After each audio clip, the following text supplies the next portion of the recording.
Welcome to Oklahoma City. I know you're not exactly new to the organization, but what has it been like coming back to the city and walking into this building?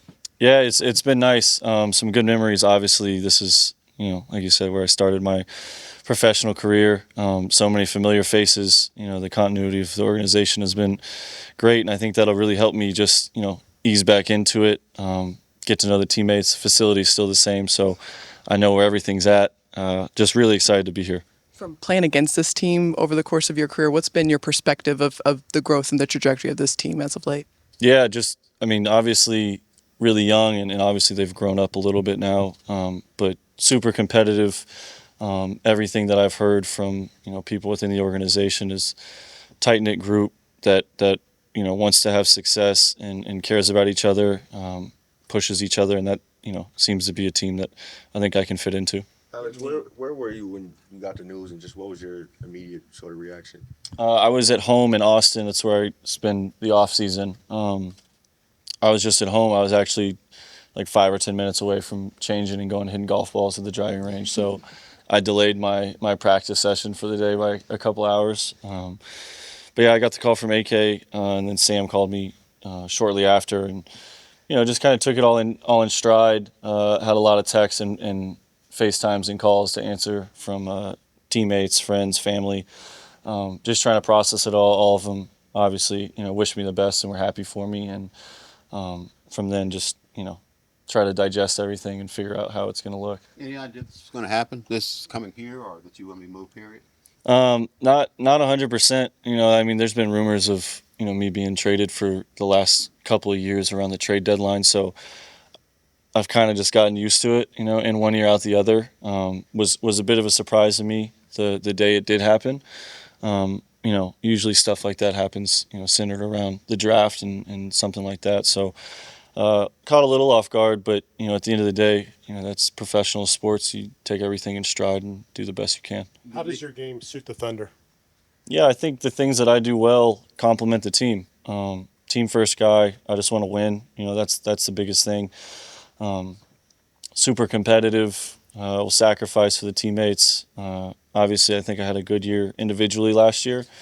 Shot the ball well. Had another good defensive year. Took care of the ball mostly. So I think all of those things are things that affect winning and positively affect your teammates. So I think that's something that I think everyone will benefit from. People talk about winning a championship. You've done that with the Lakers. What does that mean? What can you bring to a young team? Well, you're 30. You're one of the older guys on the team now. Yeah, saying that out loud is a lot easier than doing it. There's a lot that goes into that, and I think showing up every day, going to work is the biggest thing.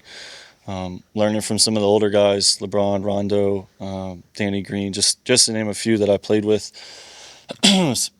Seeing them come in every day, having the habits, having the rituals, being super competitive. A lot of the things that I think the Thunder stand for, things that I think that I stand for. So hopefully that's the perfect marriage that everyone says it will be, and hopefully we can find success together. When you were at the Blue, you had Mark as your coach, and then Cam Woods was a teammate. You have any things that stood out about those two in particular? Any stories about those guys?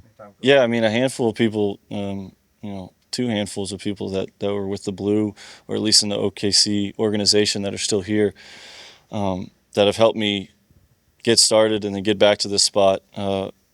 Mark, I was smiling ear to ear talking to him on the phone just because I was excited to get to play for him again. He told me, don't be a smartass, and I told him I can't wait for him to cuss me out the first practice when I mess something up. So we'll hit the ground running, and it'll be great, just like it always is. Both of us, though, a lot of growth from when we first started together. I think there's a lot of positives and a lot of learning experiences that we both can take from those years and hopefully come together and look for more in the future. Alex, I'm wondering if you could go back to that year you spent with the Blue. And, obviously you've come a long way since then, but do you think a year in the G League changes who you are or has impacted who you are as an NBA player? Yeah, that and then my two-way years in LA, just having to really get it out of the mud. You hear that expression a lot, and sometimes this may not always be true, but for me, undrafted, there's a story I don't think a lot of people know.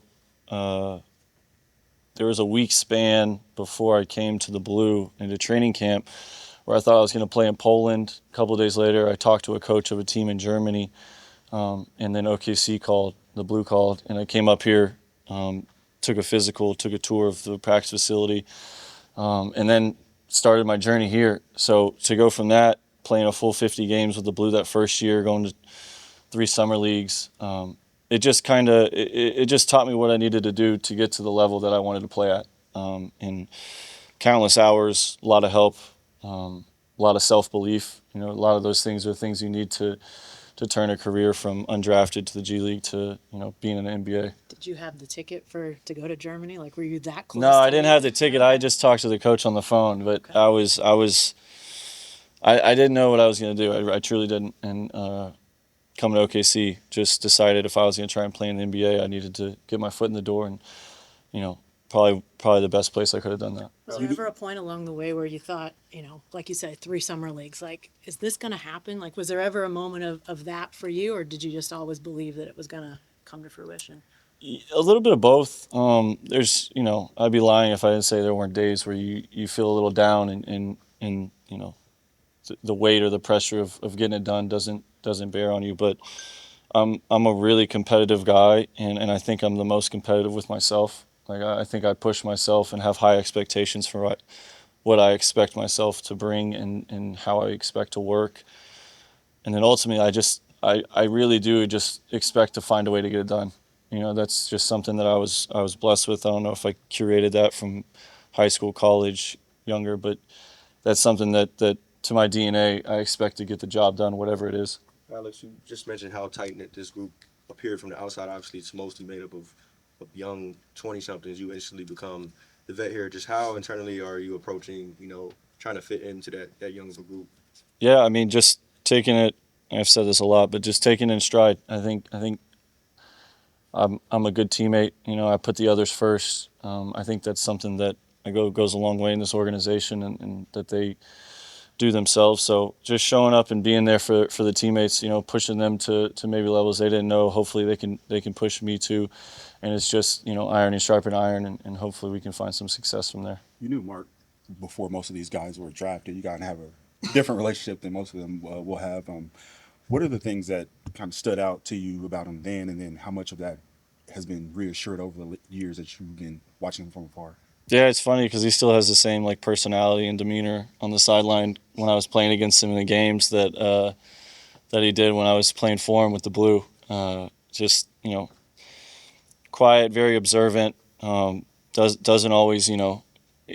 I'm sure he's got a few texts now that he's, you know, head ball coach and has to stand up for his guys a little more, but just puts the players first. Well, you know, he's a good leader. You know, I think he knows what it takes to lead, and he lays out the expectations for the team really well. And I think when you have a young team like the Thunder do, like we do, you know, you take those expectations, and those guys will run through a wall for a coach that, you know, believes them and trusts them.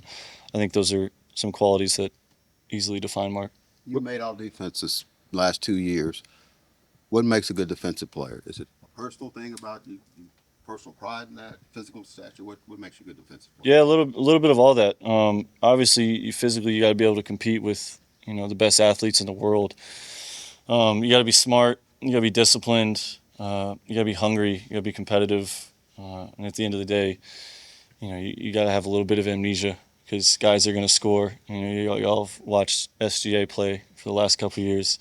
Best defenders in the world. You know, you can play the best defense you want, but sometimes the offense is just going to make shots. So just being ready for the next play.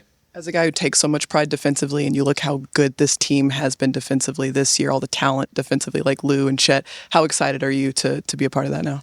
Yeah, really excited. I looked up some highlights on YouTube the other day of them playing defense just to kind of get myself in that kind of headspace because I was excited for it. But, I mean, long, athletic, competitive, tough, those are all things, you know, that we just described as, you know, all defensive caliber players, good defensive teams, and they have a lot of that. They got rim protection, they got active hands, guys that are willing to, you know, sacrifice for the team. Those are all things that are important. I'm excited to add to that. With just what are some of the most stark differences you maybe see systematically in terms of, you know, the defense in Chicago, the defense here, what you might be allowed to do with guys like Chet and Lou? Yeah, I mean, I just know that I'm not going to be the main focus every night defensively. Like, I think in Chicago, everyone had me number one on the radar for the defensive game plan, and I think with Lou, with Chet, like, those are guys that you have to account for. So however you want to do it, right? If you want to put me at the top of the list and overlook them, they're going to take advantage of it. If you want to put them at the top of the list and overlook me, I'm going to take advantage of it. So just the versatility, I think that those guys bring. And like I said, they're young, they're hungry. Like, that's something that I look forward to being a part of. Alex, when did you know that defense was going to be your calling card? I mean, I'm sure at Consolidated High School, like you offensively scored, A&M the same way. Like, when did you realize as an NBA guy that defense was going to be it for you? Probably when they didn't draft me, and I had to figure out a way to get on the court. That was the big thing. Just figure a way to get on the court. Take my 6 minutes, turn it into 8, turn it into 10, turn it into 12. And that's kind of what I did when I got to LA and I got on the two-way. Trial and error. Luke Walton gave me a great opportunity and threw me in the fire a couple times. And sometimes I failed and sometimes I had success. But, the times that I failed, I learned from it and I figured out what I needed to do better.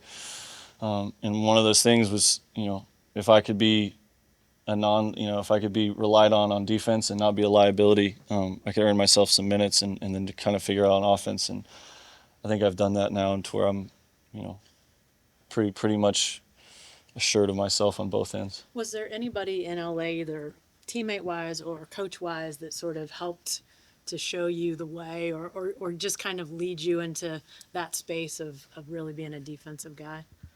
I don't know if there was one in particular. I think it's just being around greatness. And then I had, obviously numerous Hall of Famers on the championship team, and then even before that, getting to play around, Lonzo a little bit when he was first there. Being around Bron obviously makes everybody better.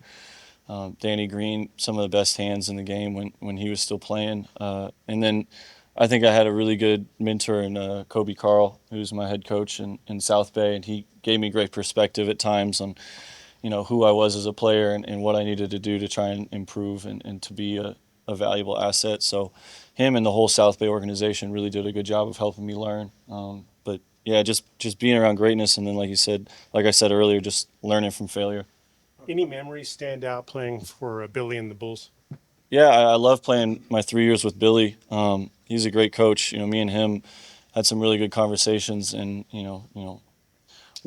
another full circle moment where I was the first guy cut in his office over there, and he talked to me and said, "I think you can be an NBA player if you work on your shot and work on your body and stay healthy." And those are the things I've done. And it's funny enough that he was my coach for the last 3 years. I made 2 all defensive teams and have some good personal years. So great memories. I'm not gonna lose those relationships even though I've left Chicago. I've made great relationships over 3 years with people in the city, Chicago itself, and then obviously teammates and coaches. Obviously, that team that won a championship with the Lakers, obviously a completely different makeup, different build from this team. But some of that championship DNA, like, what are some of the maybe components you see that are in this thing as it tries to track toward a championship?